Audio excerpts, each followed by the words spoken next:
Well, that was certainly different. After a year in 2017 when markets did nothing but go up in a smooth manner, we were greeted in 2018 with a bit of a rude awakening. We saw markets sell off and volatility return, and indeed the VIX spiked quite sharply during the course of the quarter.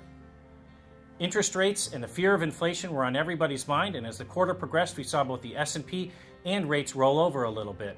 And this is against a backdrop, however, of economic growth around the world that's pretty strong.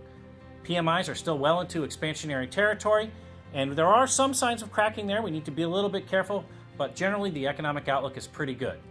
So the central bankers and the Fed are faced with the task this year of raising rates to start to normalize that picture, and we expect rates to go up 3 times during the course of the year. The market, however, has not quite caught up to this, and we think there might be a little bit of volatility on the way as they start to adjust to that. The real conundrum they and other central bankers face, however, is to keep us in the territory of expansionary growth without too much inflation and not tip us over into a range where inflation starts to spark up and they're forced to act more aggressively and start to bring rates up more quickly. The equity markets were a great place to be over the last few years with extremely attractive returns. However, most of this came on the back of PE expansion and margin expansion. Going forward, we expect we're going to need more in the revenue growth space in order to drive returns going forward, and you've got to be selective in looking for that. Actually, if you just look at the S&P 500, only about a third of companies are able to grow at 10% or more, and you need to be selective picking those companies and not just blanket buying the index. Also, within sectors, you need to be thoughtful. Conditions are improving for active stock pickers. Dispersion is coming up. Correlations are coming down, but you've got to go out there and find those parts of the market that are most attractive. The defensive areas like utilities and REITs, even after recent underperformance, remain pretty expensive. Areas like consumer discretionary, more attractive. And even in an area like tech, which on average is pretty expensive, there are pockets that are quite attractive that our portfolio managers are finding. In the fixed income markets, rising rates is the order of the day, but we don't need to be worried about this too much.